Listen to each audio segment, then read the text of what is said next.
What's up mga kamilyonar na kong mamis and daddies?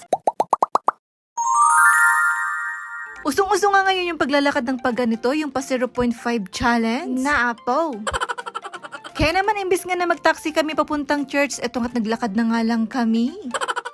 Charis, wala talaga kaming taxing mahanap kaya ayun, naglakad na nga lang kami papunta dito sa my church. Medyo na late nga kami kaya naman pagdating na namin dito ay tapos na nga yung simba. Kaya naman eto at dumiretso na nga lang kami nagtirik ng kandila. Syempre nagpray muna kami at nagpasalamat para sa isang linggong blessings nga namin. Thank you, Lord. Oh, diba? Thank you so much, Lord. May anak kaming gaya-gaya. Kung ano talaga yung sinasabi namin at kung ano talaga yung nakikita niya ay ginagaya din niya. Dahil nga gaya-gaya din kami sa trending na yan na 0.5 challenge nga na paglalakad. Eto nga kahit anong kalye na, sige go, ilaban mo girl, charis. Pero in fairness, nagpintas ito nga magnatan ni ay naapo awan katao-tao na.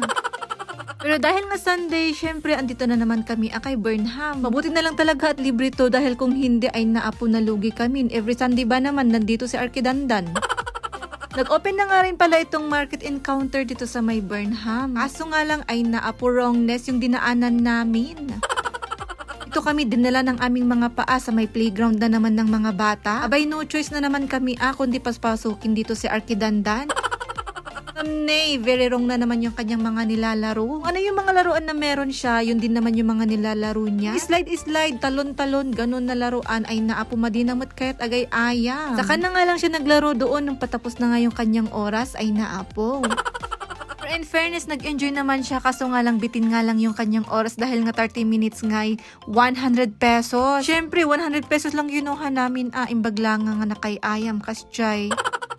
Pero in fairness, pwede na rin yung 100 na 30 minutes kumpara naman doon sa mall. At dahil nga nahuli na naman yung kanyang enjoyment, ay naapo, pahirapan na naman namin tong tinanggal. Parang napa-extend pa nga siya ng 5 minutes dito bago namin siya natanggal, ay naapo.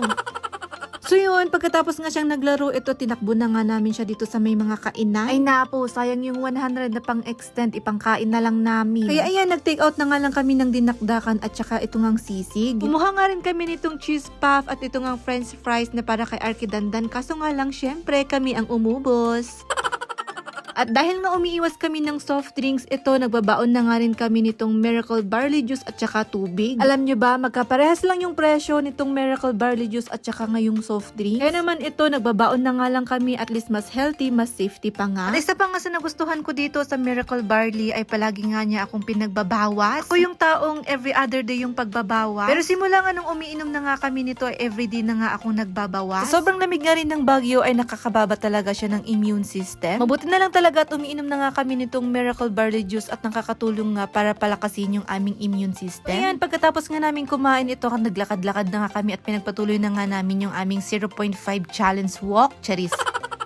At tignan nyo naman yung design nila ngayon dito sa may Burnham, may papayong. Ay naapo, nakakamilyonarya. Nakakasyalan niyang tignan. Kaya naman kung gusto nyo nga rin bawasan yung mga milyones nyo, pumunta nga lang kayo dito sa may market encounter dito sa may Burnham. At panigurado, mauubos talaga yung milyones nyo dyan. Charis.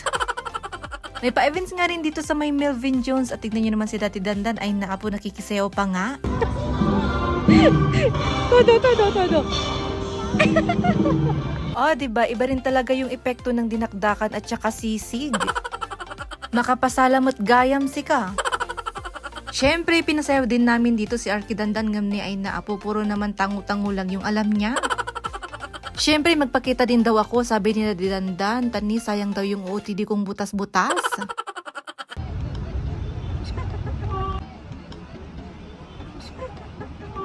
Diba? Iba rin talaga yung epekto ng sisig at saka dinakdakan, nagpapasayaw.